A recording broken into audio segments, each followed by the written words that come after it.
Okay, let's break down the latest video on Greta Thunberg's Instagram. Right now, hundreds of people are blocking Norway's biggest oil terminal, with people coming from all over Europe. So first off, she's wearing this sign that says, "Oil kills," which just shows you how indoctrinated Greta is, because oil does not kill. Oil actually provides longer, better lives for many people. Just look at this chart. As global CO2 emissions go up, aka oil use goes up, what goes up exactly at the same time?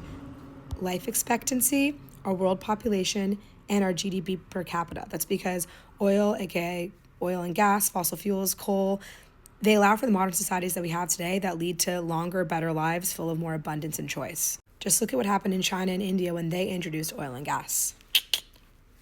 Up and to the right, people, life expectancy and GDP. Norway is by far Europe's biggest fossil fuel producer. So only in Western European countries is having something as a great resource, aka oil and gas, which is 25% of Norway's economy. Only in Europe do they actually say this is something that's bad and we should stop doing it. This makes no sense, guys, because if Norway was not producing all this oil and gas that's powering their economy, they would be then switching to renewables and being reliant on China. Look at the critical minerals and where they all come from. Red is China, okay? And these are all the things that we need to produce more batteries, solar panels, more wind turbines. It's all coming from China, guys. So the idea that Norway would basically shoot itself in the foot, stop producing oil and gas, and become completely import dependent on China is insane. While our climate tips closer to collapse. So this one, it's just they're so indoctrinated. They think the world is about to end. They have this apocalyptic mindset that we're about to collapse. And the only way we do it is we have to stop producing the one thing our country's really good at and start importing rare earth minerals from China. Do you know how rare earth minerals in China are mined? Literally with the most inhumane, environmentally not friendly practices ever. And the idea that this operation is what you think is going to save the planet is insane. If the climate is truly close to collapse, then we don't need more of this, okay? This is not even a solution, and it's going to be actually worse for the environment than what you're doing now by producing oil in your own country. This article from the LA Times explains what happens when you mine for rare earth minerals in places like China.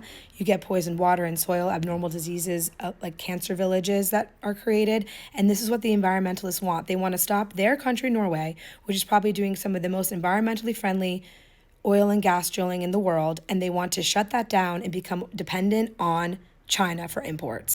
Or maybe they want to just increase mining in their country, which, okay, maybe I could get behind that. Let's increase mining in their country. Go find some rare earth minerals under their land. But I have to bet that they wouldn't want that either, right? So what are these people doing? Norway, we demand a plan for phase out. So it gets cut off, but he says, Norway, we demand a plan for phase out now. And my question is, what if that plan was, okay, we're going to phase out of fossil fuels in the next decade by increasing mining in our country by 100x because we don't want to be dependent on China for imports. Or, I don't know, maybe we'll build nuclear plants like the things that you guys have fought against in the past.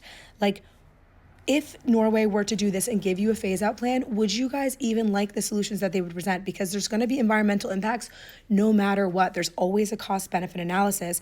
So moral of the story is these people live in a fantasy world. The reality of what they're fighting for is not even possible, would not even be good for their country. But unfortunately, this has 61,000 likes and millions of views within a day, and they are winning the PR fight, I guess.